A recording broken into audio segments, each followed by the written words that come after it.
الفرصة اللي جات ربي يحييها، اغتنمها وافتخر واطلق عناني، من اول اكتب والقصايد لطاريها، تنبلج مثل الفجر وتعداني،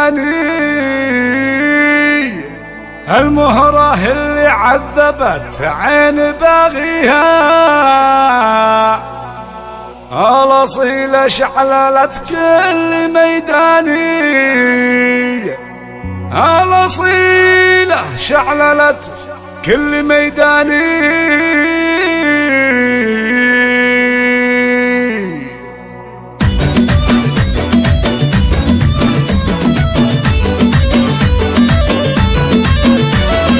الفرصة اللي جات ربي يحييها، اغتنمها وافتخر واطلق عناني، من اول اكتب والقصايد لطاريها، تنبلج مثل الفجر وتحداني، المهرة اللي عذبت عين باغيها، الاصيلة شعللت كل ميداني، الاصيلة شعللت كل ميداني، في شهد تحلى القصايد معانيها، والله ان الزين حالف بهيماني، فوقها مسح بقسم مباديها، الادب والدين والزين رباني، الثقل مع الدلع مجتمع فيها، متركت للزين حجه وبرهاني، متركت للزين حجه وبرهاني، لا مشت العيان تحسب خطاويها، ولا حضرت مكنها الا غصن باني،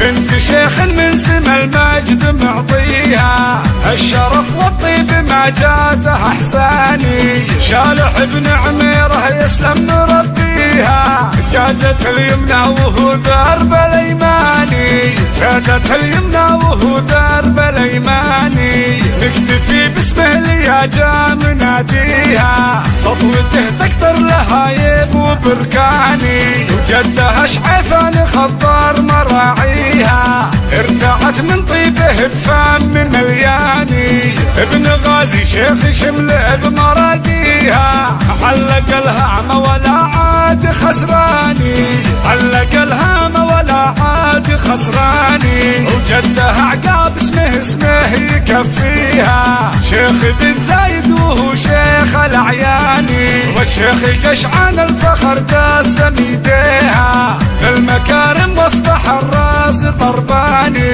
افخري بامك وباهي بمعاليها، الجوهره شيخة عرب قاصي وداني، الجوهره شيخة عرب قاصي وداني، عبد الكريم ابوها بالطيب ساقيها، وعمها فاجر لها المجد عنواني، جاسر الصلات لها نراعيها، الكرم والجود يهطي الكلام زاني، لابت لثارة النار تطفيها، بالايادي ما هو فازعة فلاني، اضربي يا بنت شالح وغنيها، قولي يفخر وتعزوها بجداني، الفرصة اللي جات ربي يحييها، اغتنمها وافتخر واطلق عناني، اغتنمها وافتخر واطلق عناني، اغتنمها وافتخر واطلق عناني.